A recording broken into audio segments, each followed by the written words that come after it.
ya, makan, minum, tidur, begawi, dapat duit, jalan-jalan, enak lah hidup mereka.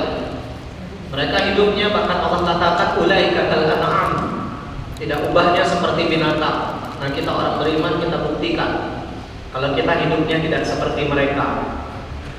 Maka waktu kita harus kita atur. Porsinya untuk dunia berapa, untuk akhirat berapa. Jangan ngalir baik waktu kita tidak jelas. Terbuang untuk apa, dilakukan untuk apa, dimanfaatkan bagaimana. Jangan. Nah, inilah yang disebut manajemen waktu. Nah, yang saya tebalkan ini. Kemampuan mengatur, merencanakan. Berarti waktu itu juga harus direncanakan. Supaya kita menjadi orang-orang yang beriman, kita mesti punya perencanaan yang matang, Bu. Sama kayak ketika kita ingin masuk surga. Lah, ada yang berencana masuk surga. Lah, udah direncanakan belum planning-planningnya, tahapannya? Nah, ini yang belum kan? Nah, hari ini kita belajar, insyaallah ya. Kemudian menggunakan waktu secara efektif dan efisien. Jadi waktu yang tersisa ini kita manfaatkan dengan sebaik mungkin supaya menghasilkan waktu yang maksimal. Ada seorang ulama namanya Imam Asy-Syahid Hasan Al-Banna. Beliau pernah berkata, al-wajibat akthar minal awqat.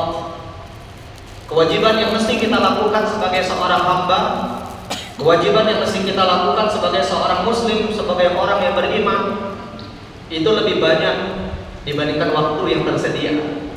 Nah, itu ucapan beliau. Dan kalau kita telaah memang masuk akal, Bu. Tanggung jawab kita sebagai manusia itu sangat banyak sekali, sedangkan waktu yang tersisa semakin hari semakin menipis. Kalau saya dengan narasi yang lain, jangan-jangan umur yang tersisa tidak cukup untuk menabung bekal masuk surga. Maka jangan sampai ada waktu yang terbuang sia-sia. Bagi kita orang beriman, waktu itu adalah nafas kehidupan kita. Setiap waktu yang berlalu, setiap detik yang berjalan, itu adalah detik-detik yang harus kita manfaatkan secara maksimal buat menabung bekal. Kemudian, mengapa mesti kita atur, kita rencanakan dan kita gunakan waktu tadi secara efektif dan efisien agar aktivitas yang dilakukan menghasilkan tujuan yang diinginkan dengan usaha dan pemborosan seminimal mungkin. Nah, ini tujuannya, Bu. Ini pengertian manajemen waktu. Nah, ini pengertian menurut orang barat. Yang kedua, apa manfaat yang bakal kita lakukan kalau kita mengatur waktu kita? Manajemen itu artinya mengatur, merencanakan, dan membuat planning yang matang. Nah, ini manfaat kalau kita mengatur waktu kita. Pertama, orang yang mengatur waktunya, memanajemen waktunya dengan baik, itu akan mengurangi tingkat stres dan kesalahan. Insya Allah kalau kita manajemen waktu kita, Bu, dan stres kita, karena kita sudah punya planning yang matang. Kapan untuk urusan dunia, kapan untuk urusan akhirat, kapan untuk orang lain, kapan buat keluarga kita, bahkan kapan buat diri kita. Orang yang memanajemen waktunya, insya Allah dia tidak akan stres karena dia sudah punya perencanaan yang matang dan menghindari kesalahan. Kalau kita atur waktu kita dengan baik, maka dalam berumah tangga tidak akan ada konflik. Berapa banyak, Bu, para istri yang komplain sama suaminya karena suami sibuk bekerja, nyari duit, pulang ke rumah main HP, tidak pernah ngajak istrinya ngobrol. Yang dulu saya cerita, Bu, ada salah satu jamaah saya di Gabek, Pangkal Pinang, nelpon saya siang-siang, Ustaz cepat ke rumah. Kenapa? Kata saya, istri saya tidak kenal saya. Iya, bahaya kata saya kalau istri nggak kenal suami. Katanya istrinya itu kesurupan. Ustaz datang sekarang, zuhur dia nelponnya. Waktu itu saya lagi makan siang sama istri. Kata saya nggak bisa. Saya bisa datangnya pada asar, sekalian saya absen kantor. Akhirnya asar pun saya datang. Nah, ketika datang asar ke rumah dia, ternyata suaminya ngurus anaknya. Lalu istrinya disuruh ngobrol sama saya di ruang tamu. Saya pun nanya sama istrinya jamaah saya juga, Bu, kenal saya nggak? Oh kenal, kata istrinya. Ustaz Firdaus ini. Bahaya kata saya, laki orang kenal, laki sendiri tidak kenal. Terus saya tanya, Bu, apa masalahnya sebenarnya? Ustaz katanya, saya ini sebenarnya pura-pura stres, pura-pura pura-pura kesurupan. Iya, kok bisa kata saya? Karena suami saya sibuk dengan dunianya sendiri. Saya nggak pernah diperhatiin. Saya nggak pernah diajak keluar. Tiap hari bertemu dengan tembok. Tiap hari 3 rutenya semua dapur, kasur, nggak semua diajak keluar. Terus kenapa ibu kayak gini? Saya ingin menarik perhatian suami saya. Jadi saya pura-pura kesurupan. Nah makanya tuh orang-orang yang kesurupan tuh sebenarnya kadang cuma pura-pura aja. Iya benar. Ya. Ada yang awalnya pura-pura jadi kesurupan benar. Ya, akhirnya apa yang terjadi? Terus ibu maunya gimana? Biar saya sampaikan sama suami. Ya saya pengen dia perhatian sama saya. Ya. Saya ulang tahun nggak pernah dikasih hadiah. Suaminya arsitek. Jadi kalau pulang ke rumah dia begawi dari pagi sampai sore, pulang ke rumah main laptop lagi.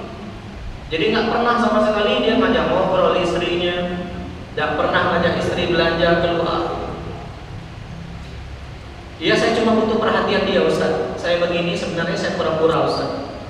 Akhirnya, tapi dia cerita, tapi Ustaz jangan cerita ya sama suami saya pura-pura. Oh, iyalah kata saya, nanti saya sampaikan sama suami dengan cara yang lain. Akhirnya 1 jam ngobrol, saya kasih nasihat si ibu tadi. Pada saat pulang suaminya nanya, Ustaz, apa solusinya? Oh gampang kata saya, beli emas. 1 kata saya.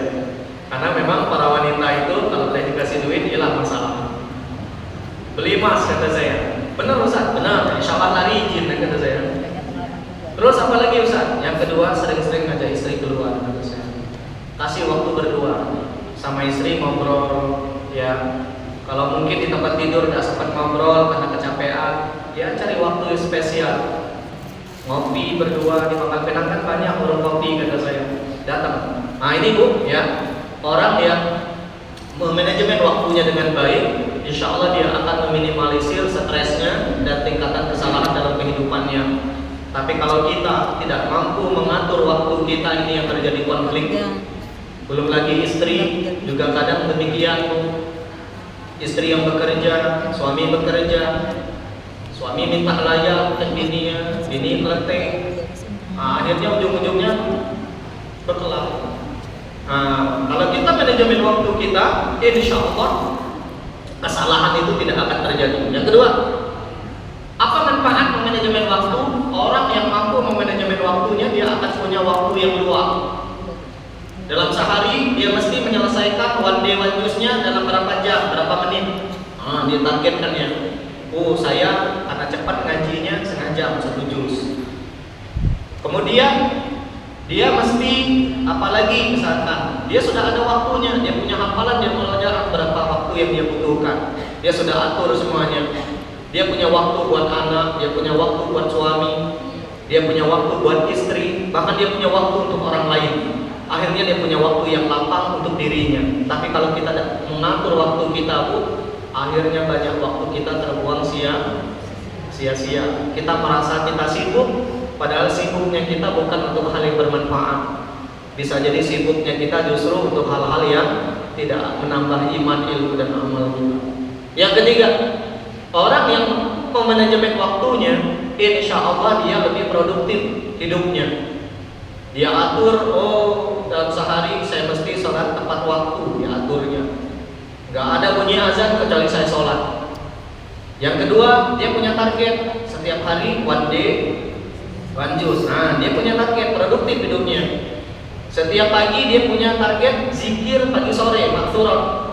Pagi dia baca zikir, sore dia baca zikir. Setiap hari kalau dia atur waktunya, dia punya target lagi. Saya sehari harus baca istighfar 100 kali. Sedangkan waktu sholat berarti 5. Kalau 100 dibagi 5, 20. Subuh 20, zuhur 20, asar 20, maghrib 20, isya 20. Dia lebih produktif waktunya. Oh, saya punya target dalam sehari harus dengar ceramah ustaz-ustaz di YouTube. Nah, dicarinya ustaznya dan targetnya berapa lama dengar ceramahnya? Sejam. Dia punya target, dia dapat ilmu dari internet. Inilah manfaatnya kalau kita mengatur waktu kita, hidup kita lebih produktif, lebih bermanfaat, lebih bermakna.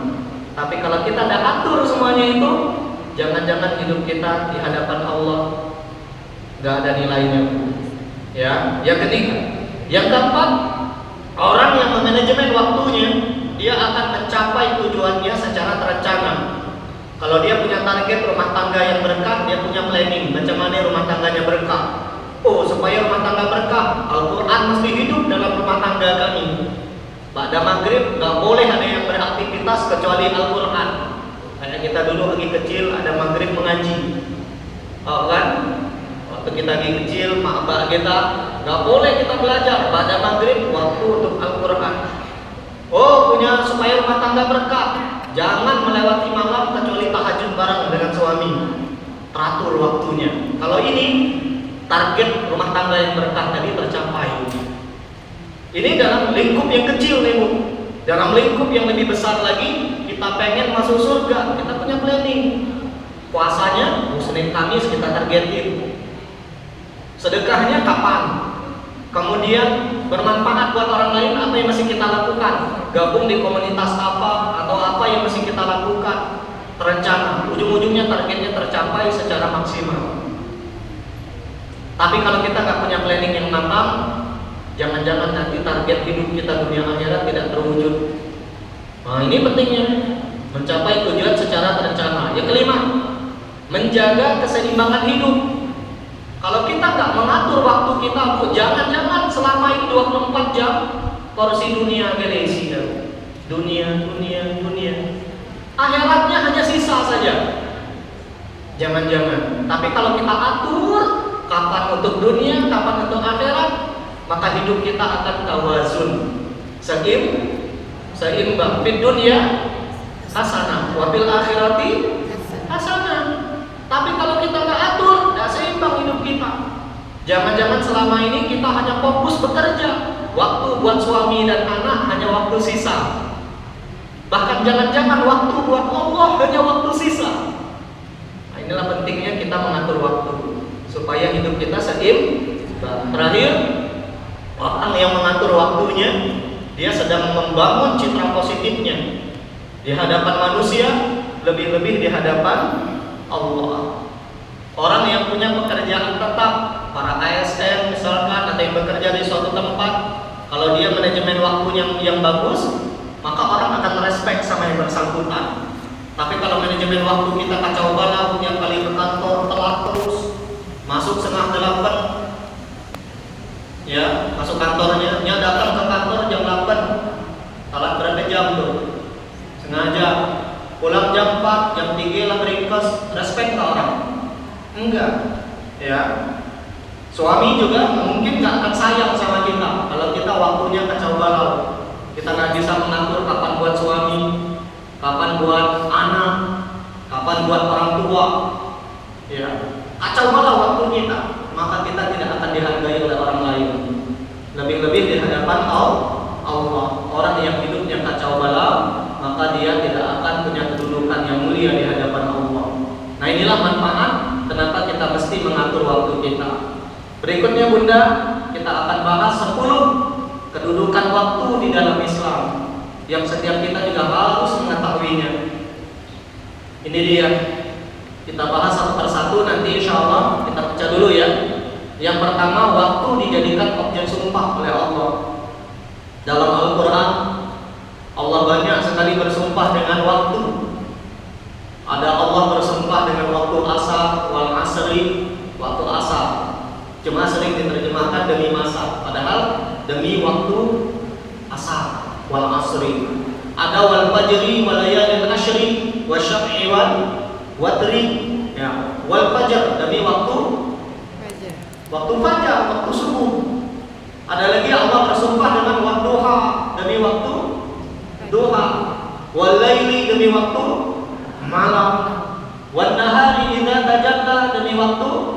siang. Allah banyak bersumpah dengan waktu. Apa rahasianya? Nanti kita bahas. Yang kedua, waktu adalah nikmat yang paling sering dilupakan. Ada ungkapan orang-orang yang nanti menyesal di akhirat karena mereka dikasih waktu, ternyata mereka tidak memanfaatkannya. Mereka melalaikan waktu, melupakan waktu untuk mempergunakan waktu untuk hal yang sia-sia. Akhirnya menyesal karena melalaikan nikmat waktu. Yang ketiga, waktu adalah amanah. Umur yang Allah berikan bagi kita untuk hidup ini, Bu, itu adalah waktu. Dan itu nanti masih akan ditanya. Ada di antara kita umurnya 30, mungkin 40, 50, 60, bahkan mungkin 70. Sekian tahun kita hidup ditanya nanti sama Allah. Banyak amal soleh yang kita lakukan dengan umur kita tadi, atau sebaliknya banyak amal soleh. Yang keempat, waktu adalah nyawa kita, Bu. Kehidupan kita waktu itu. Ketika berlalu satu hari, maka ada yang hilang dari diri kita. Lalu yang kelima, waktu yang berlalu tidak akan pernah bisa kembali lagi. Ada pepatah orang Arab, mereka mengatakan lan tarji'al ayyamul lati madat. Tidak akan pernah kembali lagi hari-hari yang telah berlalu. Maka waktu yang ada ini ayo maksimalkan dengan sebaik mungkin. Yang keenam, kedudukan waktu yang harus kita pahami. Allah mensyariatkan beberapa ibadah berdasarkan waktu. Nah, kurang ditulis. Allah mensyariatkan beberapa ibadah berdasarkan waktu. Jadi di dalam Islam ada ibadah yang dibatasi dengan waktu. Ini saya sampaikan itu. Yang ketujuh, Allah memuliakan sebagian waktu atas waktu yang lain. Jadi ada beberapa waktu-waktu yang spesial di hadapan Allah. Yang ke-8, waktu yang terasa cepat berlalu itu tanda-tanda kiamat. Dan sudah merasakan, Bu, cepat benar rasa waktu berlalu. Rasa-rasa baru kemarin Januari, nih bentar lagi udah Januari lagi. Rasa-rasanya baru kemarin anak kita kecil, sekarang udah pada nikah anak kita. Ya, kita pun rasa-rasanya baru kemarin lagi gaji saking puja. Sekarang gigi lah mulai copot singkok-singkok. Kulit yang dulu dibangga-banggakan kencang lah mulai keriput. Apalagi rambut yang dulu putih hitam sekarang berubah jadi putih. Makanya jangan pernah mencintai seseorang karena bentuk fisik. Karena fisik pasti akan menua. Tidak ada obat buat penyakit tua. Satu-satunya penyakit yang tidak diobat bukan AIDS, penyakit tua. Ya, cintailah seseorang karena Allah. Barang siapa mencintai seseorang karena harta, habis hartanya, habis pula cintanya. Ada lagu, ada uang abang disayang, dan ada duit abang ditendang. Lagu itu. Barang siapa mencintai seseorang karena bentuk fisik wajah, ketika tak menarik lagi hilang pula cintanya. Tapi barang siapa mencintai seseorang karena Allah, cintanya akan kekal sampai ke surga. Baca jadi status sebenarnya menikah nulis.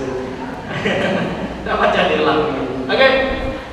Berikutnya yang ke-9, waktu itu bagaikan pedang. Ini pepatah orang Arab dan ucapan ulama. Al-waktu kasayfi. Waktu itu tidak ubahnya seperti pedang. Kalau kita tidak bisa menguasainya, dia yang akan menguasai kita. Kalau kita tidak bisa menaklukkan waktu yang nanti akan menaklukkan kita. Kalau kita tidak bisa mengatur waktu yang akan mengatur kita. Yang terakhir, waktu adalah uang. Nah ini pepatah orang Barat.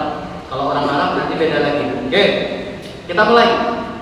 Kedudukan waktu yang pertama, bunda yang dimuliakan Allah, waktu dijadikan objek sumpah oleh Allah di dalam Al-Quran. Baik, ayat-ayat yang tadi sudah saya sampaikan.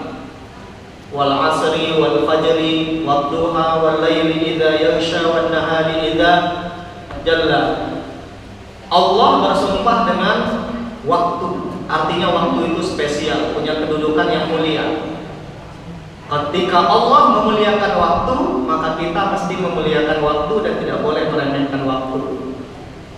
Kedua, ada dua nikmat yang paling sering dilupakan manusia. Satu diantaranya nikmat waktu. Rasulullah bersabda, "Ni'matani," dua nikmat kata Nabi, "maghbunun fihima katsirun nas," yang paling dilupakan oleh manusia. Dua nikmat. Pertama, as-sihah, nikmat sehat. Ini paling sering kita lupakan, Bu. Kita baru menghargai kesehatan kapan? Kalaulah sakit. Kalaulah sakit baru kita sadar.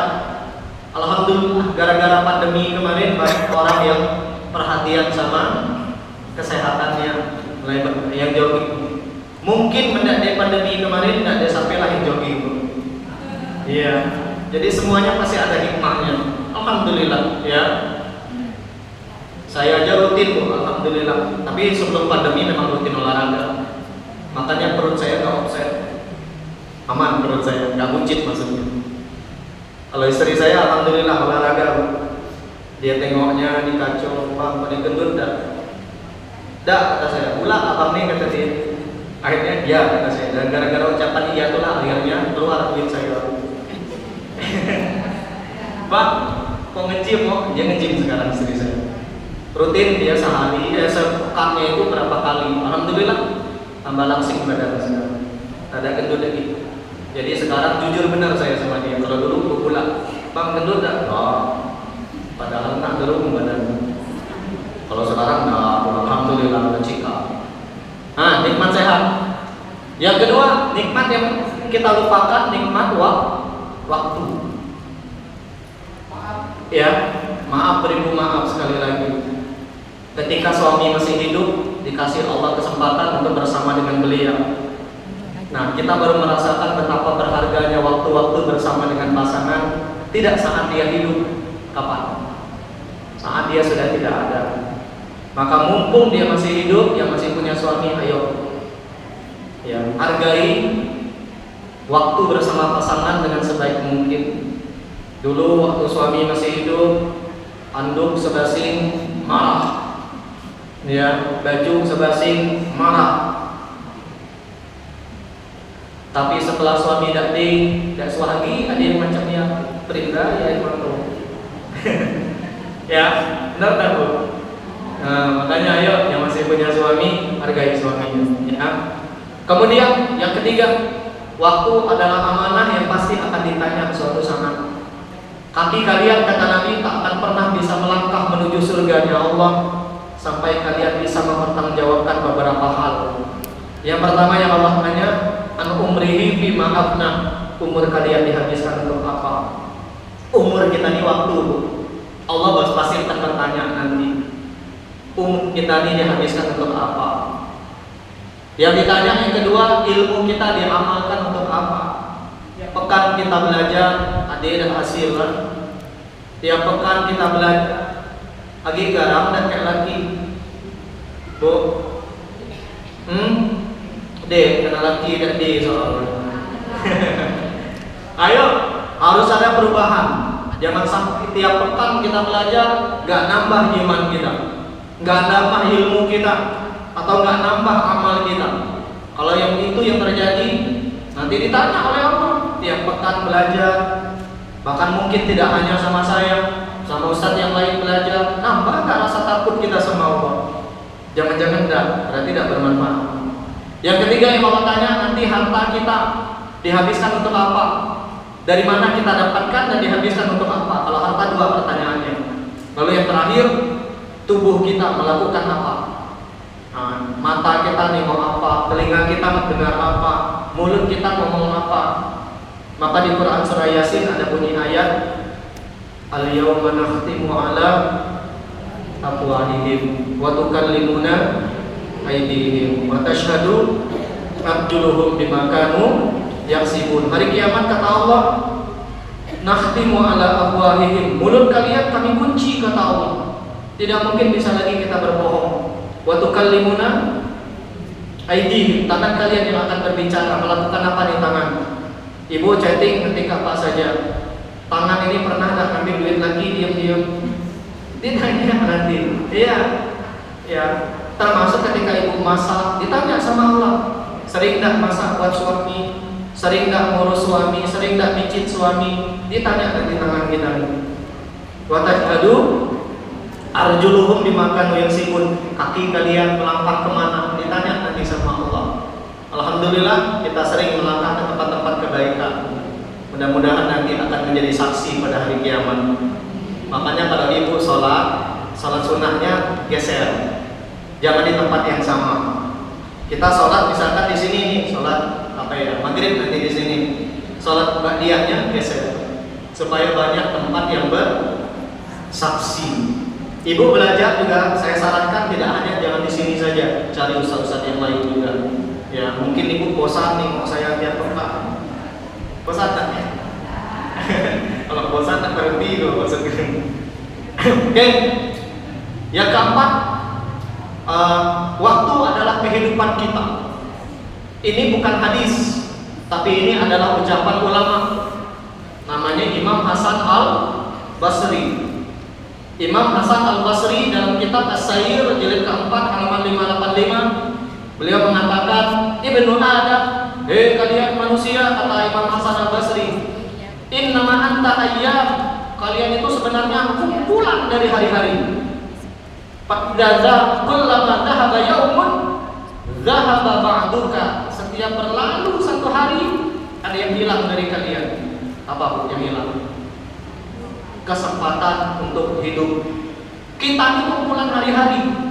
Semakin berlalu suatu hari, setiap berlalu suatu hari, berlalulah, hilanglah dari diri kita. Makanya ulang tahun itu mestinya bukan bahagia. Ulang tahun itu mestinya menyadarkan kita kalau sisa umur yang tersisa semakin menipis, kesempatan menabung bekal semakin sedikit. Jangan justru ulang tahun putar musik. Selamat, mana lagunya?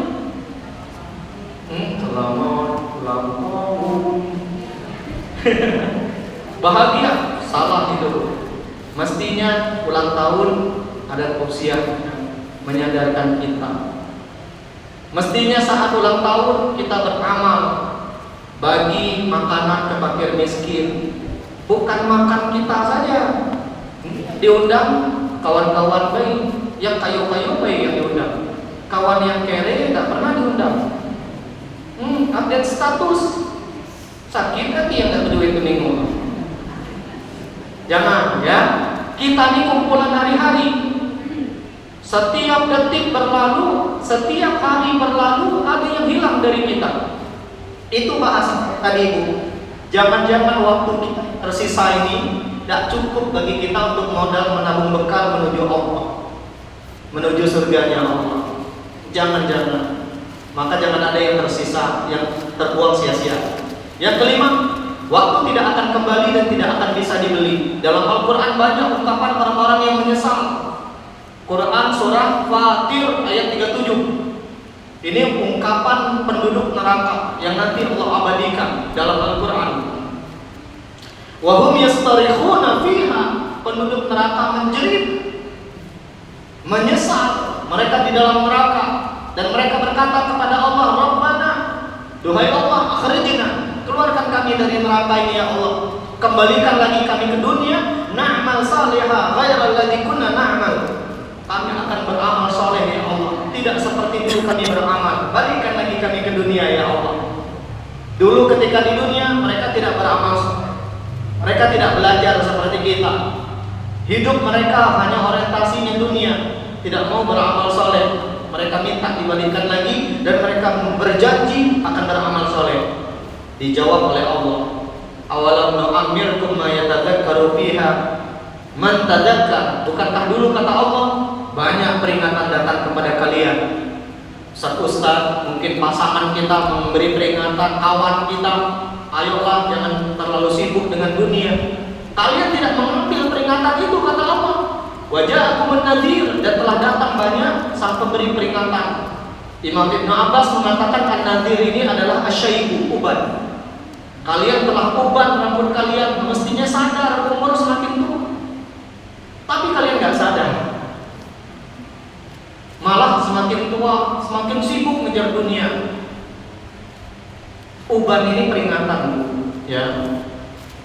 Allah sangat cinta sama orang tua yang rajin beribadah, tapi Allah lebih cinta lagi sama yang muda-muda rajin beribadah. Allah benci dengan anak muda yang rajin bermaksiat, tapi Allah lebih benci lagi sama nenek lagi lah kata orang. Iya, udah bawa tanah sih ngomongin orang. Ada nggak nenek yang macam ya? Gak deh kalau di sini, mudah-mudahan gak deh. Makanya kita belajar ini supaya kita sadar bahwasanya mestinya kita beramal soleh. Fadzuqu fama lidzalimin min nasir. Rasakan kata Allah siksaan. Mereka pengen dibalikkan lagi waktunya hidup di dunia, dapat lagi. Di ayat yang lain, Quran surah Al-Munafiqun ayat yang ke-10. Wa anfiqu mimma razaqnakum min qabli an ya'tiya ahadakumul maut. Kalian berinfaklah dengan harta yang kami berikan sama kalian sebelum datang kepada kalian kematian. Mengapa? Fayakun, orang-orang di dalam kubur sekarang kata Allah, mereka meminta kepada Allah dibalikan lagi ke dunia.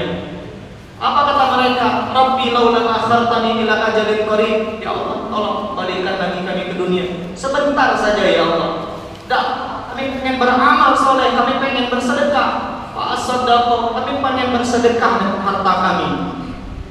Karena mereka baru sadar bahwa orang yang di dalam kubur itu yang bisa menyelamatkan mereka dari azab kubur pahala sedekah. Tapi dulu ketika di dunia mereka malas bersedekah.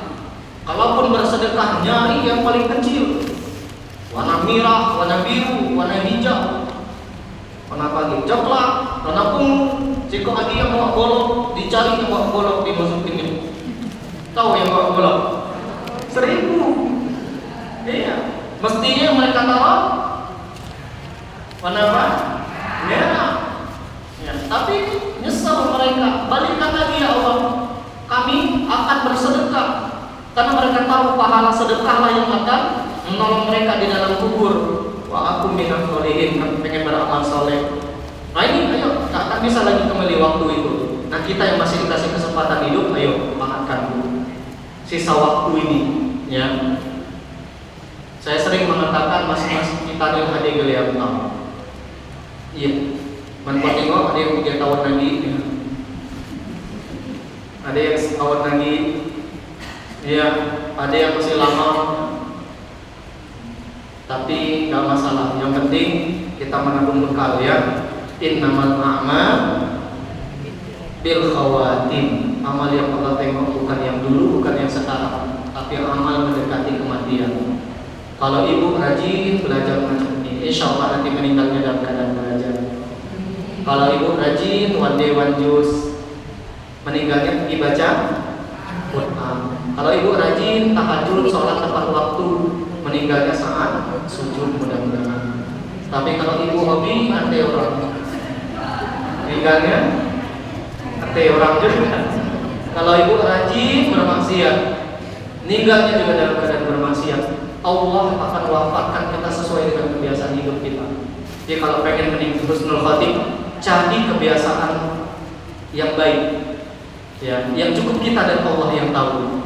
Ibu rajin tahajud, tidak usah dikisah. Di update status jam 3 malam, alhamdulillah 11 juz.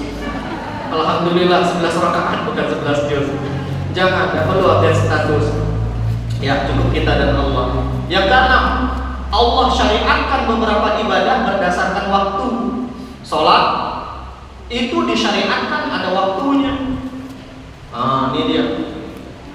Sholat apa yang paling pendek waktu sholatnya? Subuh. Subuh itu paling pendek, Bu. Dari azan subuh, di sini, dari azan subuh sampai waktu syuruk itu kurang lebih sekitar 1 jam, nggak nyampe bahkan.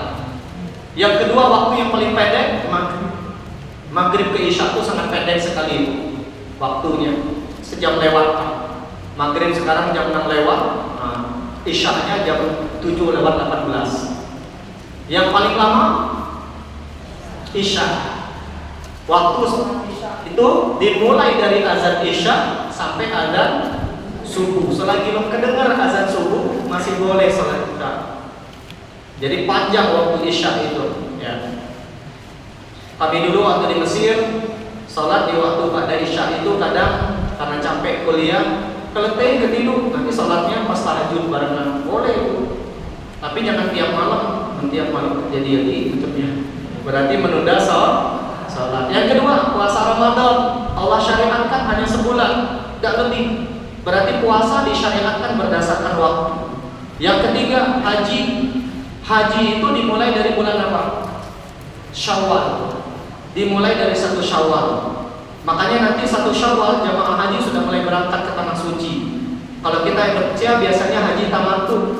Haji tamattu itu umroh dulu baru haji. Ya, maka Indonesia ada 2 gelombang. Gelombang pertama ke Madinah dulu, baru ke Mekah. Gelombang kedua ke Mekah dulu, baru ke Madinah. Nah itu biasanya berbeda nanti waktunya, ya. Oke, ini dia haji. Puncak ibadah haji 9 Zulhijjah. Batas akhir waktu berhaji tanggal berapa? 10. Ketika melontar jumrah Aqabah. Kurban ada waktunya. Kapan mulai boleh nyembelih kurban? Setelah sholat Id. Makanya sholat Idul Adha dipercepat agar orang bisa nyembelih kurban. Tidak boleh nyembelih kurban sholat Id langsung bersembelih, tidak boleh. Man dzabaha qabla shalah fa inna ma yadhbahu li nafsi, kata Nabi. Kalau orang nyembelih kurban sebelum sholat Id, belum sudah langsung disembelih, maka dianggap sesembelihan dia, tidak sah kurbannya. Wa man tahaba ba'da shalah faqad tamma nusukahu wa asaba sunnatal muslimin, sah kurbannya. Kapan terakhir nyembelih kurban? Berapa hari waktu kurban? 4, 10, 11, 12, 13. Ibu tanggal 10 lama di duit. Tanggal 13 kawan bayar hutang 10 juta. Beli kambing sembelih masih sah. Yang penting tanggal 13 belum lewat waktu maghrib. Karena ketika maghrib tanggal 13 itu udah masuk waktu tanggal 14. Dalam Islam waktu itu dimulai bukan jam 12. Maghrib ketika matahari terbenam, tenggelam, ya. Zakat, nah ini disyariatkan berdasarkan waktu. Zakat fitrah, kapan mulai boleh bayar? 1 Ramadan. Di mazhab Syafi'i 1 Ramadan sudah boleh bayar zakat fitrah. Kapan terakhir bayar zakat fitrah?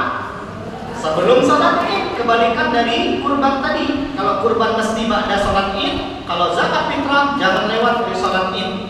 Makanya sholat Id ditakhirkan. Biasanya 7.15 atau 7.30. Beda kalau sholat Idul Adha jam 7 atau 7.10 biasanya kalau di Pangkal Pinang. Nah itu sebelum sholat Id. Zakat harta kapan dibayar? 2 syaratnya. Pertama, mencapai nisab. Berapa nisabnya? 85 gram emas. Kalau ibu punya emas gak nyampe 85 gram, baru 60 gram, belum wajib zakat. Ya. Syarat yang kedua, setelah mencapai nisab, syarat kedua bayar zakat emas, zakat harta itu haul. Apa haul? Sudah disimpan setahun. Ibu beli bulan apa nih? Desember. Baru wajib zakatnya nunggu Desember juga. Kalau belum nyampe Desember, Idul Fitri nanti. Lah nyampe loh. Belum, paling berapa bulan Idul Fitri nanti? 2 bulan, 3 bulan, 2 bulan malahan. Idul Fitri nanti misalkan 2 bulan, 3 bulan lah kita hitung, karena ini mulai awal Rajab nih. 3 bulan. Ibu beli 100 gram, sudah mencapai nisab, lewat dari 85. Tapi karena belum disimpan selama setahun, tidak wajib. Makanya zakat harta itu tidak dibayar saat zakat fitrah, enggak, nunggu setahun. Nyambung dah? Nyambung mah? Nah ini dia, jadi Allah syariatkan waktu, Allah syariatkan ibadah berdasarkan waktu. Yang ketujuh, Allah memuliakan sebagian waktu atas waktu yang lain. Malam yang terbaik Lailatul Qadar. Siang yang terbaik hari Arafah.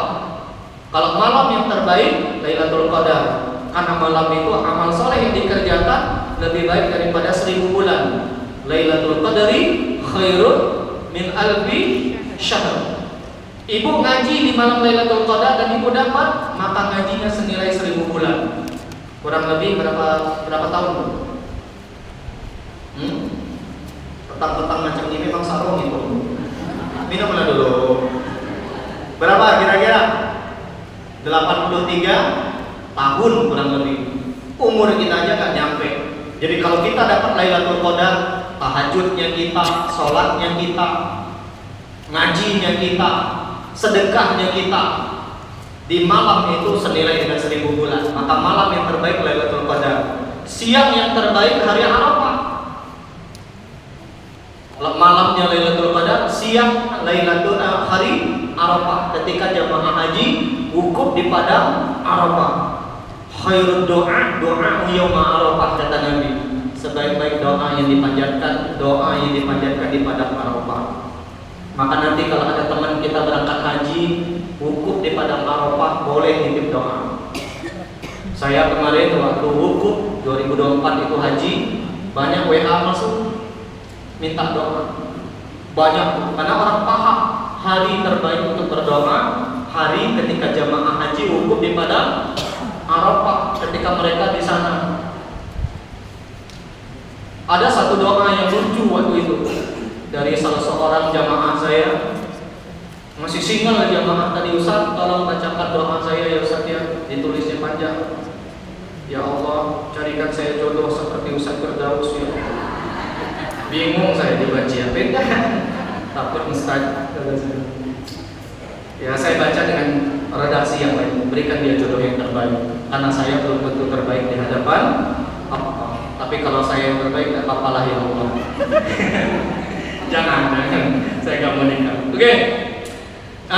Siang malam terbaik Lailatul Qadar, hari siang terbaik hari Arafah. 10 hari pertama yang terbaik dalam sebulan, 10 hari pertama di bulan Zulhijjah. Ma min ayyamin, kata Nabi, tidak ada hari-hari al-amalu sholihu fiha, amal soleh yang dikerjakan oleh kita, ahabbu ilallah min hadhil ayyam al-ashr. Tidak ada amal soleh yang terbaik kita lakukan kecuali amal soleh yang kita kerjakan di 10 hari pertama bulan Zulhijjah, dari tanggal 1 sampai tanggal 10. Tanggal 1 Zulhijjah sampai kita lebaran Idul Adha. Kalau kita ngaji, banyak-banyak di hari itu. Kalau pengen sedekah, banyak-banyak di hari itu. Kalau pengen beramal soleh, banyak-banyak di hari itu. Itu amal soleh yang paling baik di 10 hari pertama. 10 hari yang terbaik, yang terakhir 10 hari terakhir bulan Ramadan. Karena itu Allah turunkan tadi Lailatul Qadar. Bahkan Allah memberikan jaminan pembebasan dari siksa api neraka. Oke. Yang ke-8, kedudukan waktu yang harus kita pahami. Waktu yang terasa begitu cepat berlalu, tanda-tandanya. La taqumus sa'ah hatta yataqarrabaz zaman. Kiamat tidak akan terjadi, kata Nabi, sampai kalian merasakan waktu berlalu begitu cepat. Fatakunus sanah kasyahr, 1 tahun terasa 1 bulan. Wa yakunus syahru kal jum'ah, sebulan terasa sepekan. Wa takunul jum'ah kal yaum, sepekan terasa sehari. Wa yakunul yaum kasa'ah, sehari terasa 1 jam. Wa takunus sa'ah qadarmati binnar, 1 jam terasa semenit. Udah terasa belum? Udah, itu tanda kiamat. Berarti kiamat memang gak lama. Banyak memang tanda-tanda kiamat dulu pernah kita bahas. Ada tanda kiamat orang berlomba-lomba bangun masjid, tapi tidak dengan kegiatannya. Fisiknya bagus, tapi tidak kegiatannya. Tengoklah di Ismailia ini, bagus-bagus masjid, tapi jarang kita lihat kajian yang hidup tiap hari. Udah tahu bagus salam ada bedaannya. Mana jamaah bagus salam di sini? Orang luar kali di sini berarti. Ya, mestinya kajian itu rutin tiap hari. Oh, hari Senin kajian fikih, hari Selasa kajian hadis, hari Rabu kajian tafsir, hari Kamis kajian apalagi misalkan kajian tentang rumah tangga. Nah itu masih ada kajian tematiknya. Di Pangkal Pinang Masjid Rukun tiap hari ada jadwalnya. Nah itu. Tapi di Bangka ini jarang ada masjid yang kayak gitu. Ya. Ada lagi tanda kiamat, orang bertemu tidak mengucapkan salam kecuali sama mereka yang kenal saja. Kalau tidak kenal melengos, baik. Bahkan sekarang kenal pun tidak ucapin salam. Ya, ada lagi tanda kiamat, orang datang ke masjid bukan untuk sholat, numpang biye. Udah terjadi belum? Banyak di Pangkal Pinang. Udah tahu di Masjid Agung Media Beda. Di Pangkal Pinang, Masjid Agung Kubatima, setiap sore-sore Sabtu Ahad orang banyak alun-alun sorenya ke masjid bukan untuk sholat, numpang BHP, BAK. Masjid Al-Furqan banyak orang jogging pagi-pagi ke masjid bukan untuk sholat, numpang biaya ke tadi. Nah itu tanda kiamat. Ya banyak di dulu pernah kita bahas, dibuka-buka lagi materinya. Yang kesembilan, waktu bagaikan pedang. Ini pepatah orang Arab. Al-waktu kasayfi illam taqta'uhu qata'aka. Waktu bagaikan pedang. Kalau engkau tidak bisa menggunakannya dengan baik, dia akan memotongmu. Artinya membuat kita menyesal. Jadi manfaatkan waktu semaksimal mungkin. Jangan lagi ada hal-hal yang sia-sia, Bu. Yang lagi nonton Indosiar berhenti, Bu. Sinetron Indosiar, Bu. Yang masih nonton film Kuci-Kuci Kutahi, Kabikusi, Kabigem, berhenti itu saya. Tontonlah film-film yang nambah iman kita. Ya, apa contohnya? Ketika cinta, bertasbih ayat-ayat cinta, nah yang film-film religi saja. Ya, kalau ketika cinta bertasbih itu sebenarnya waktu syuting di Mesir, saya masih di sana, Bu.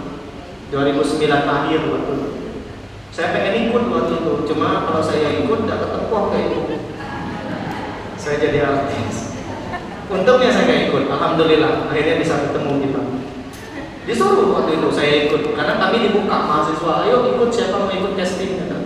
Jadi Abdullah Khairul Azam, tapi saya nggak mau. Ya, masuk sebenarnya, cuma singkok yang kurang tinggi. Kalau tinggi dikit lah jadi artis waktu itu. Oke, yang ke-10, waktu ada uang. Nah ini orang Arab ya. Time is money. Waktu adalah uang.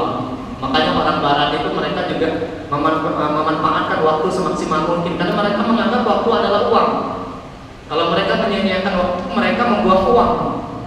Kalau orang Arab, al-waktu athmanu minad dhahab. Waktu itu lebih mahal daripada emas. Nah ini tahu orang Arab. Kalau orang Barat tadi, time is money.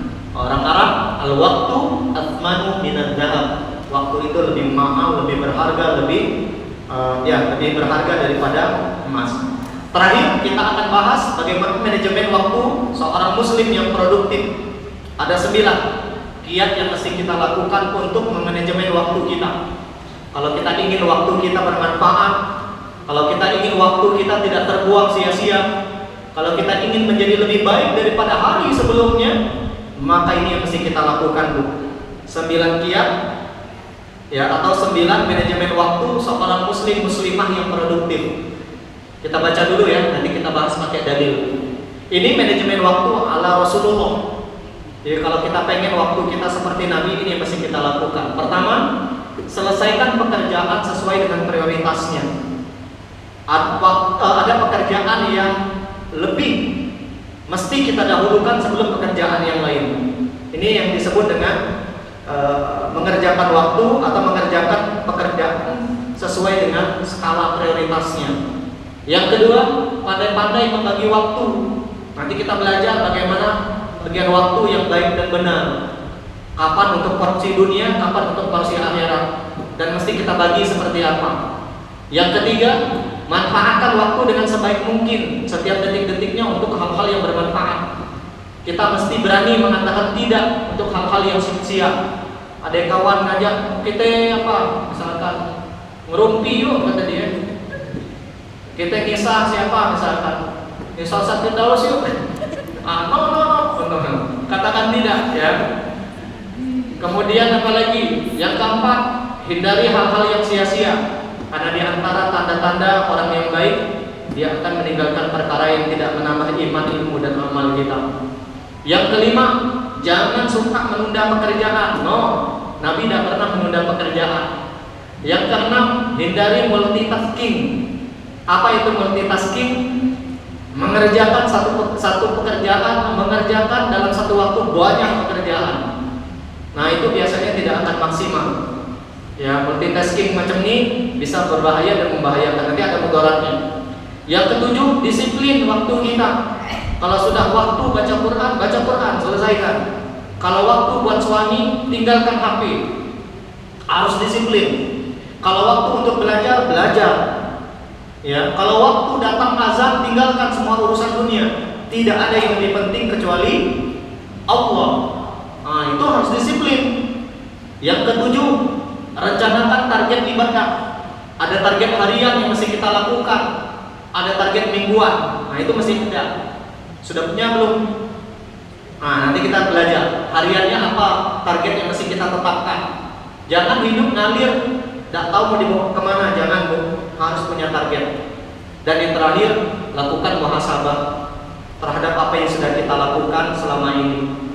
Kita masuk yang pertama, selesaikan pekerjaan sesuai dengan prioritasnya. Ini ada rumus, namanya matrix Eisenhower ya. Nah, ini jadi ada pekerjaan yang penting mendesak. Nah, ini tidak boleh ditunda.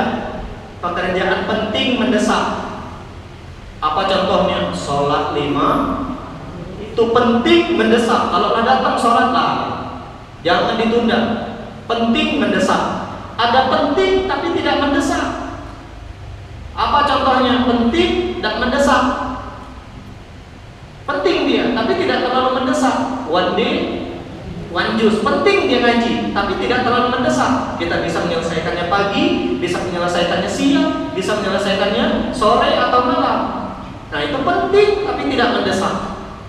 Tidak penting tapi mendesak. Nah, ini bisa kita delegasikan ke orang lain. Contoh, di rumah kita banyak anak gadis, nyuci piring. Penting itu, kalau tidak dicuci bahaya rumah kita busuk. Nah, bisa didelegasikan kan? Bisa. Nah, punya anak gadis, punya suami, bang, basuh perabot. Bisa kita delegasikan. Dan kata tidur di luar. Macamnya bisa didelegasikan. Jadi semua kita yang mesti kerjakan kamu, dia tidak penting tapi mendesak.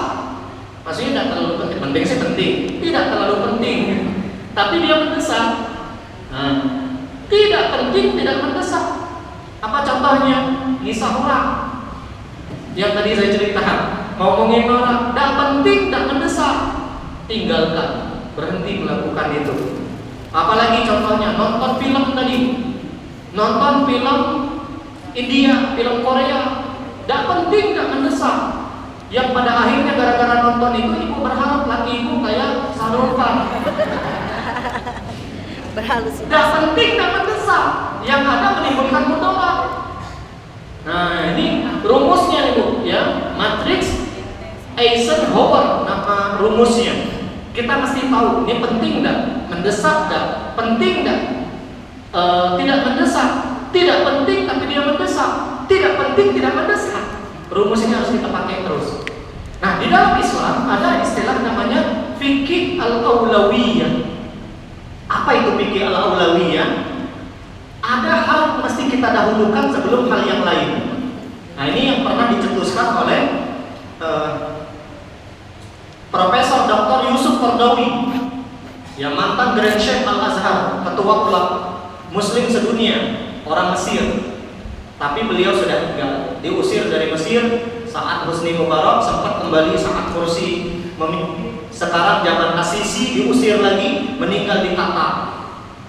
Beliau mencetus fikih namanya fikih al-aulawiyah. Kita mesti tahu mana yang mesti kita dahulukan. Yang pertama, akidah sebelum amal. Nah, ini kita dahulukan dulu akidah.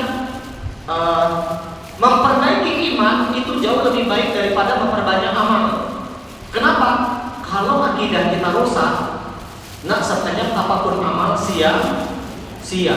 Makanya jangan sibuk kita beramal tapi berdukun akhirat. No, tidak boleh, Bu. Ya. Berhenti berdukun baru nambah amal. Itu yang benar. Jangan sibuk amal berdukun lagi. Akidah ini jauh lebih penting daripada amal. Yang kedua, ilmu sebelum amal. Ini juga penting karena syarat diterimanya punya amal, mesti punya ilmu. Sholat kalau tidak tahu ilmunya ditolak. Makanya mesti belajar kita macam ini. Ya, belajar macam ini lebih kita dahulukan sebelum kita beramal. Imam An-Nawawi bahkan pernah mengatakan, ketika datang azan, ada majelis ilmu, lanjutin aja majelis ilmunya. Lebih penting belajar ilmu sebelum sholat tadi. Kenapa? Kalau sholat tanpa ilmu sia-sia. Apalagi majelisnya tentang sholat. Ya, ini masih ikhtilaf. Wajib sebelum sunnah, menafkahi istri sebelum sedekah kepada janda. Sibuk lagi sedekahnya janda, bini dan semua diberi duit. Nah, dia kan nggak tahu, mestinya dahulukan yang wajib sebelum yang sunnah. Contoh lagi, orang berangkat haji, berangkat umroh.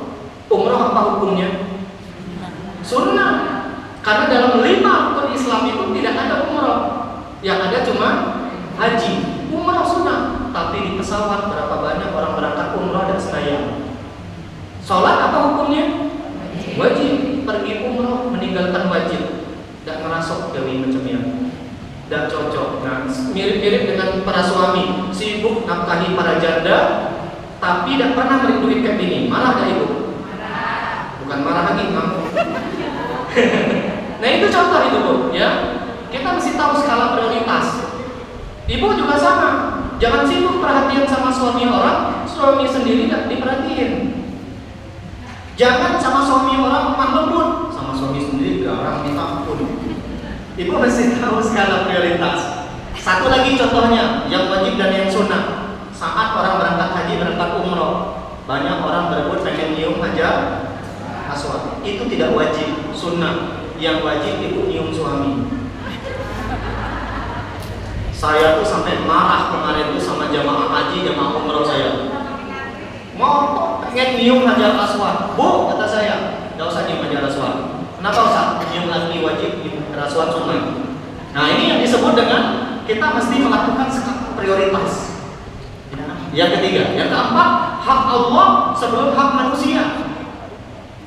Dulu ada jamaah yang cerita sama saya di suatu tempat. Dia cerita suaminya jahat sama dia. Baik, gak pernah mukul istri, bertanggung jawab, beri duit. Semua mau istri dipenuhi, tapi suaminya gak pernah sholat. Hak manusia ditunaikan, hak Allah tidak. Ini gak cocok. Dahulukan hak Allah, baru hak manusia. Yang ketiga, yang keempat, yang kelima, menjauhi yang haram jauh lebih didahulukan sebelum kita melakukan yang sunnah. Nih, meninggalkan dosa lebih didahulukan sebelum banyak beramal. Ya. Kemudian yang keenam,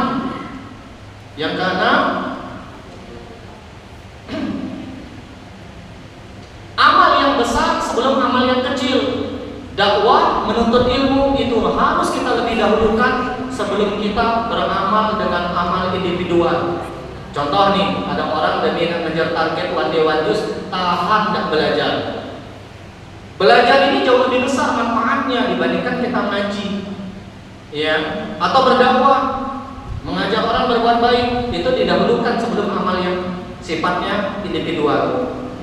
Kebutuhan darurat sebelum kebutuhan yang lain. Di dalam Islam ada istilah namanya kebutuhan daruriyah, kebutuhan yang mendesak, kebutuhan hajiat pendukung, kebutuhan untuk tahsiniyah.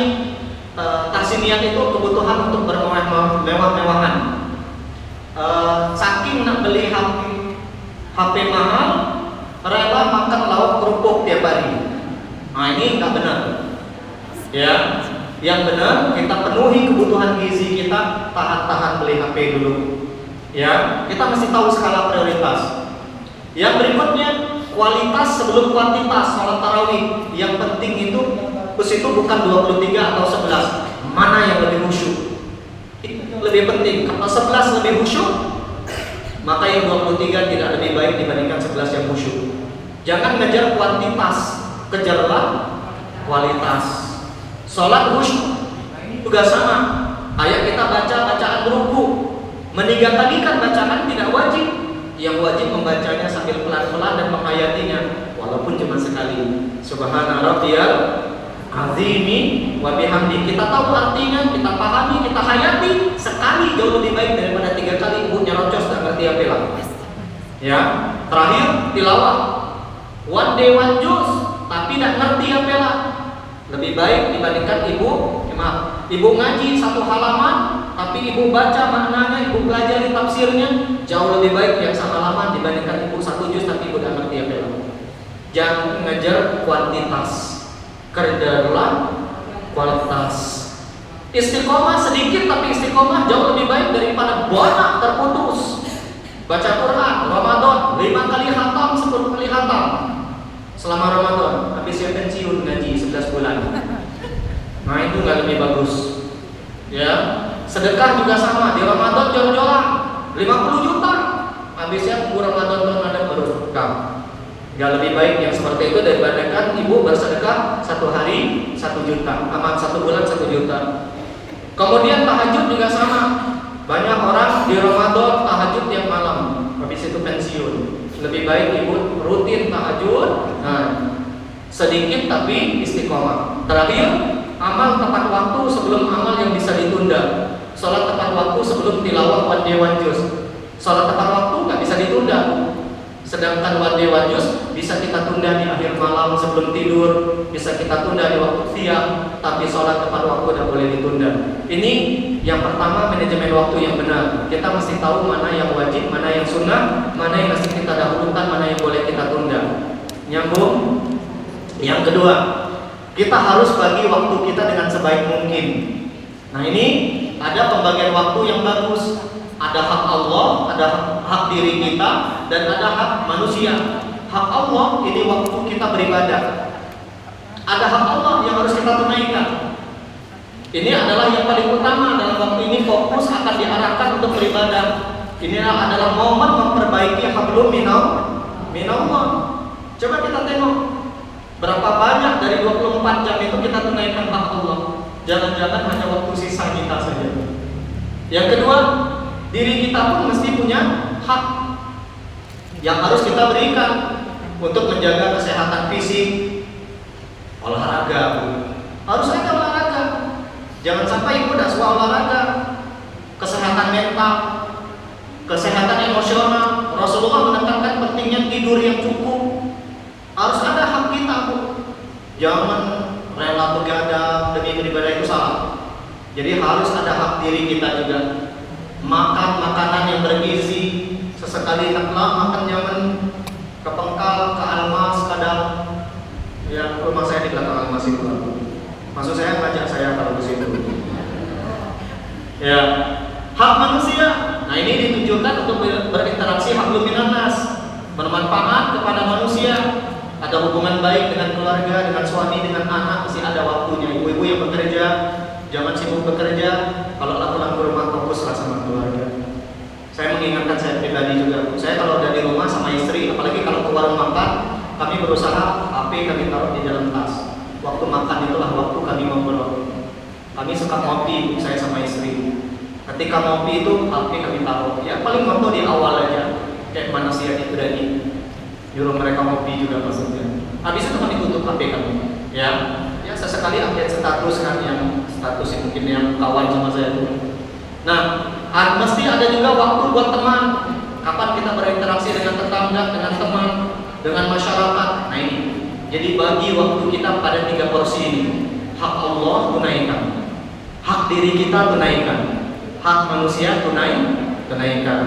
Nah kalau ada ulama, beda lagi dia. Ini ada ulama namanya Imam Sa'id Al-Hariri. Dalam kitab Hilyatul Awliya beliau mengatakan, dulu alim ulama membagi waktu mereka dengan 2 bagian.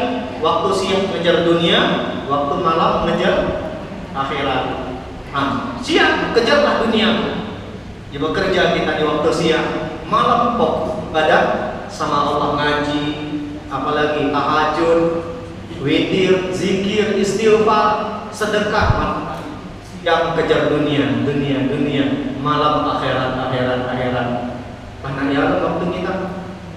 Loh, waktu kita siang dunia, malam dunia. Siang dunia, malam dunia. Kalau Imam Syafi'i untuk malamnya nih ya, Imam Syafi'i membagi malamnya dibagi 3. Diceritakan oleh Imam Az-Zahabi dalam kitabnya Syiar A'lam An-Nubala. Imam Syafi'i membagi waktu malamnya pada 3 bagian. Malam itu berapa jam? 12. Siang 12 jam, malam 12 jam. Berarti kalau malam 12 dibagi 3, 4 jam. 4 jam, 4 jam, 4 jam. 4 jam pertama Imam Syafi'i biasanya dihabiskan untuk menulis dan belajar. Beliau kan seorang ulama, beliau nulis, beliau belajar, karena beliau mesti ngajar orang. Beliau mengupgrade dirinya. Nah, kita juga sama. 4 jam pertama di waktu malam niatkan untuk memperbaiki diri. Niatkan untuk memperbaiki apa yang salah dan mengupgrade diri kita. Mungkin dengar ceramah, mungkin juga baca buku dan seterusnya. Yang kedua, 4 jam berikutnya di waktu malam Imam Syafi'i biasanya salat malam. Ini khususnya sepertiga malam terakhir beliau. 4 jam malam terakhir sampai subuh beliau biasanya dihabiskan untuk beribadah. Ya, ini dia. Beribadah dan salat malam. Ya, salat malamnya enggak 4 jam. Paling salat malamnya beliau 2 jam. 2 jam berikutnya beliau berzikir, 1 jam berikutnya beliau istighfar, 1 jam berikutnya beliau mengaji, dan sepertiga terakhir untuk istirahat. Jadi Imam Syafi'i tidur malamnya berapa jam? 4 jam. Dan saya sama, saya 4 jam juga. Saya paling cepat tidur jam 12. Ibu WA jam 11, saya masih on itu saya. Lagi buat materi, lagi baca buku. Saya paling tidur jam 12. Nanti jam 4 saya bangun. Jam 4 saya bangun, biasanya pada jam 3 saya bangun untuk tahajud dan segala macam. Bu saya ngajar lagi, banyak jadwal di Bangkal Pinang pada subuhnya. Jadi kami biasanya seustaz itu tidurnya 4 jam. Ya, kalau ibu 8 jam malam. Udah, saya kira 8 jam malam, 8 jam siang. Tidur terus gitu ibu ya. Oke. Yang ketiga, manajemen waktu yang memanfaatkan waktu dengan sebaik mungkin. Selesai dari satu pekerjaan, cari pekerjaan yang bermanfaat. Fa idza farauta fansab. Kalau kalian menyelesaikan satu urusan, cari urusan yang bermanfaat berikutnya. Jangan ada waktu yang luang untuk hal-hal yang sia-sia. Kalau kita banyak melakukan hal yang positif, tidak ada lagi waktu untuk yang sia-sia. Sama seperti otak kita nih Bu, kalau banyak memikirkan yang baik-baik, insya Allah ada waktu lagi untuk memikirkan yang buruk-buruk. Kalau sudah terbiasa mengucapkan kalimat thayyibah, Al-Quran, zikir, insya Allah ada sempat lagi ngomongin orang. Tapi sebaliknya juga berlaku, tidak apa-apa. Iklan dulu. Biar ibu fokus ya. Kalau ada macamnya ada fokus. Yang keempat, hindari hal yang sia-sia. Di antara tanda orang beriman di ayat yang ketiga, ayat pertama, qad aflahal mu'minun, telah berhasil dan sukses orang beriman. Apa cirinya? Alladzina hum fi salatihim khashi'un, yang salatnya khusyuk. Walladzina hum 'anil lagwi mu'ridun. Ayat yang ketiga, ciri orang beriman meninggalkan perkara yang sia-sia. Ya tadi, kalau ada kawan ngajak, yuk kita ke pantai, nambah iman enggak? Yuk kita nongkrong, nambah ilmu enggak? Yuk kita kesini, nambah amal enggak? Kalau enggak, tinggalkan. Ya, kawan pun sekarang mulai sortir. Mana kawan yang ngarahkan kita ke dunia, apalagi ngarahkan kita bermaksiat, cukup jadikan kenalan. Nah, kawan-kawan yang masih kita dekatkan, kawan-kawan seperti Matri, walaupun dia macam ya, tapi beliau ngajak kita pada kebaikan. Macam ya itu maksudnya orang yang heboh. Tapi beliau kan ngajak kita ngaji. Di Dewan Jus banyak terlibat Dewan Jus gara-gara Matri. Kawan-kawan yang ngajak kita belajar macam ini, itu yang mesti kita deketin. Tapi berteman dengan orang-orang yang sibuk dengan dunia, berteman dengan orang kaya yang dipikirkan, yang diomongin cuma harta. Tapi berteman dengan orang berilmu yang bertambah ilmu. Yang kelima, ini yang keempat juga sama. Di antara tanda keislaman, baiknya keislaman seseorang, kata Nabi, tarkuhu mana ya'ni, dia tinggalkan perkara yang sia-sia. Yang kelima, jangan suka mendapatkan jangan bilang siang bilang ngaji, sore lah jangan. Ya, nantilah sedekah, jangan. Nabi bersabda, badiru bil a'mal, bersegeralah kalian beramal, fitanan kakita al-lailil mudlim. segeralah beramal sebelum muncul fitnah, kata Nabi. Yusbihur rajulu mu'minan wa yumsi kafiran. Banyak orang paginya beriman, sorenya dia kafir. Sorenya beriman, besok subuh dia kufur. Jadi jangan ditunda beramal. Kalau niat sedekah langsung sedekah. Kalau niat ngaji jangan ditunda, ngaji, jangan bilang minggu depan. Apalagi berniat baik apapun jangan ditunda, lakukan segera. Ya. Ini dalil-dalilnya, lewatin. Kemudian berikutnya, hindari multitasking. Nah, ini mengerjakan banyak pekerjaan dalam satu waktu. Apa bahayanya? Kalau kita banyak mengerjakan pekerjaan dalam satu waktu, maka produktivitas menurun 40%. Ini penelitian nih, Bu. Yang kedua,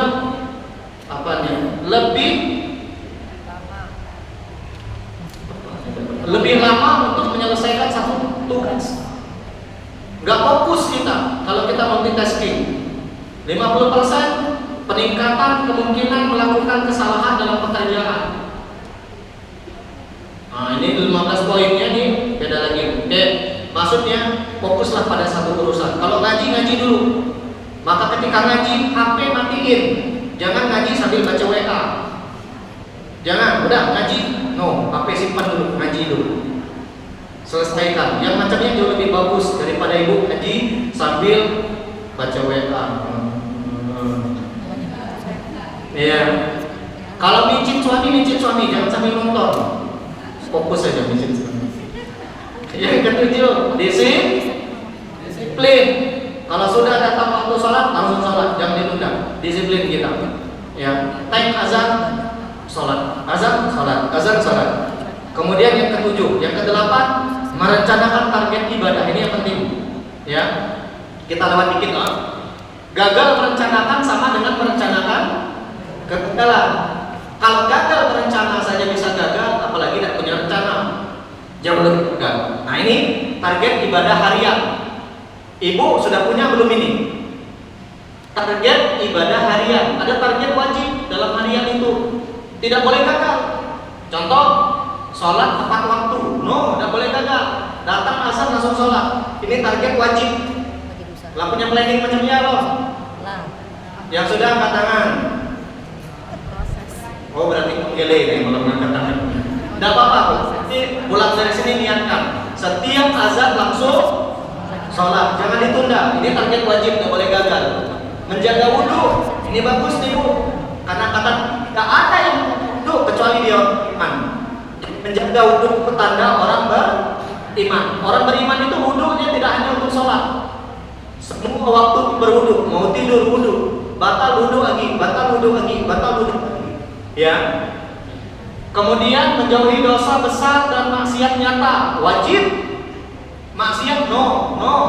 Pokoknya harus katakan tidak pada maksiat. Ya. Menunaikan amanah kerja dan keluarga, ini kan wajib. Kita ASN mesti masuk kantor. Nah, pulang ke rumah jangan lagi urusan kerjaan, fokus sama rumah tangga. Target wajib harian. Ada target sunnah. Salat sunnah muakkadah. Sunnah muakkadah ini. Ini fokus konsistensinya bukan pada jumlahnya. Contoh, rawat qabliyah, ba'diyah. Nah, itu continue saja. Tidak hanya sholat tepat waktu, mulailah dengan qabliyah ba'diyah. Ini bagus kalau kita lakukan. Zikir pagi petang. Beli Bu maksurat. Ibu kan matanya mata keranjang kan? Keranjang Shopee. Nah, beli itu di Shopee itu banyak di toko-toko online. Zikir pagi sore, zikir maksurat namanya. Baca ba'da subuh, baca ba'da asar. Niatkan, ini target sunnah utama. One day, one juice. Yang belum gabung, ayo gabung. Yang sudah istiqomah, lanjutkan. Ini target sunnah utama. Salat witir. Ya, ini juga target utama. Ada target sunnah tambahan. Seperti ini sifatnya fleksibel. Kalau terlewat, jangan merasa berdosa. Karena ini target sunnah tambahan namanya. Tahajud. Enggak semua orang bisa, tapi kalau ibu sudah bisa setiap malam, banyak-banyak bersyukur. Orang yang sukses akhirat tahajud tidak mungkin tinggal. Duha nggak sama. Ini target tambahan. Kalau duha lebih mudah. Nah, ini ba'da mandi pagi niatkan duha 2 rakaat. Pasang target setiap hari. Jangan tidak berniat sama sekali, ya. Nambah hafalan, dimulai dari An-Nas saja, jangan dari Al-Baqarah panjang-panjang. Dari An-Nas sehari seayat nambah. Kalau ngajinya sudah istiqomah one day one juz, sekarang mulai pasang niat one day one hafalnya. Sehari seayat nggak susah bu. Qul a'udzu birabbin nas, hari ini, besok Malikin nas, lusa mudah apa susah? Mudah. Tidak terasa sebulan dapat 10 ayat, 10 surah. Tidak terasa 1 tahun dapat 1 juz. Tidak terasa ternyata kita sudah hafal 30 juz. Harus ada target tambahan, ya. Tapi sebelum menghafal kan duduk bacaannya, ya. Yang sudah istiqomah one day one juz, lanjutkan.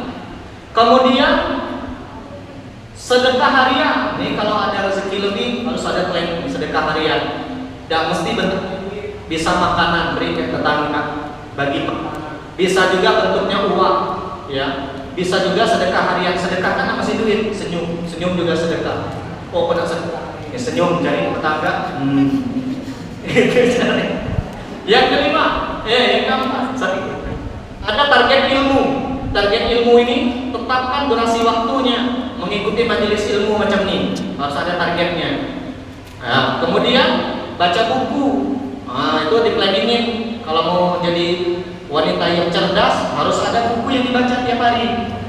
Kemudian mendengar nasihat ceramah di media sosial. Oh iya, tadi lupa Siko Agi. Qailullah. Qailullah itu tidur siang. Tidur siang tidak lama. Qailullah itu paling 10-15 menit, maksimal lah 30 menit. Kalau lah sejam bukan qailullah, kelelahan ya. Qailullah itu nggak lama. Qailullah ini penting, jangan dianggap remeh. Orang yang mudah bangun tahajud karena siangnya mereka tidur. Qailullah, dan itu kebiasaan Nabi. Kemudian yang nomor 4 tadi, yang mesti kita lakukan mencatat ilmu nih, kayak yang ibu lakukan nih, mencatat ilmu. Ini harian nih. Dapat nasihat, ada status dari kawan, nah catat ilmu yang penting apa. Bila perlu jadi status lagi supaya ilmunya terdokumentasi. Sharing ilmu, sering-sering berbagi ilmu. Karena sharing itu tidak mesti ustazah. Berbagi kebaikan itu tidak mesti nunggu kita jadi orang hebat. Tidak mesti nunggu kita jadi orang baik, orang soleh. Justru dengan kita sharing ilmu itu wasilah kita menjadi orang baik insya Allah. Ya, niatnya dibenerin. Kemudian target akhlak sosial, menjaga lisan, berbakti sama suami, berbakti sama orang tua, membantu orang lain, senyum, salam, sapa. Nah, ini kan target akhlak dan sosial. Target malam, setiap malam muhasabah harian sebelum tidur. Oh hari ini saya ngapain aja ya? Berapa dosa yang saya lakukan hari ini? Berapa pahala kebaikan yang saya lakukan? Istighfar 100 kali. Nah kalau sekali duduk memang capek. Bagusnya dibagi kayak tadi. Per waktu sholat 20 ya. Insya Allah di waktu isya selesai 100 hari 100 istighfar. Saya biasa gitu. Ba'da sholat 20 istighfar Nabi Yunus yang saya la ilaha illa anta itu saya nggak akan beranjak kecuali istighfar itu saya selesai. Itu target saya. Setiap kali sholat itu yang saya lakukan. La ilaha illa anta. Saya ingat pakai tangan saya. Sampai 20 kali baru saya berangkat berdoa atau berangkat. Kalau belum selesai saya nggak akan berangkat. Itu prinsip hidup saya. Di waktu isya tidak terasa 100 kali selesai. Tapi kalau sekali duduk langsung 100 kali, nah itu yang kadang membuat kita pada akhirnya menyerah gitu. Menjaga adab-adab tidur. Jangan lupa tidur sambil berwudu. Tidur sikat gigi. Tidur apalagi lambung berada di sebelah atas. Tidur menghadap kanan dan tidur sambil baca ayat-ayat pelindung. Ayat kursi, triple kulhu, sama Al-Fatihah. Jazakumullah, ini yang bisa saya sampaikan. Mudah-mudahan ibu-ibu semua afiat. Yang kita pelajari hari ini mulai dibuat planningnya masing-masing menyesuaikan dengan keadaan masing-masing. Kita tutup dengan lafaz alhamdulillah. Alhamdulillahirabbil alamin. Doa kafaratul majelis. Subhanakallahumma wa bihamdika asyhadu an la ilaha illa anta astaghfiruka wa atubu ilaik. Billahi taufiq wal hidayah. Wassalamualaikum warahmatullahi wabarakatuh.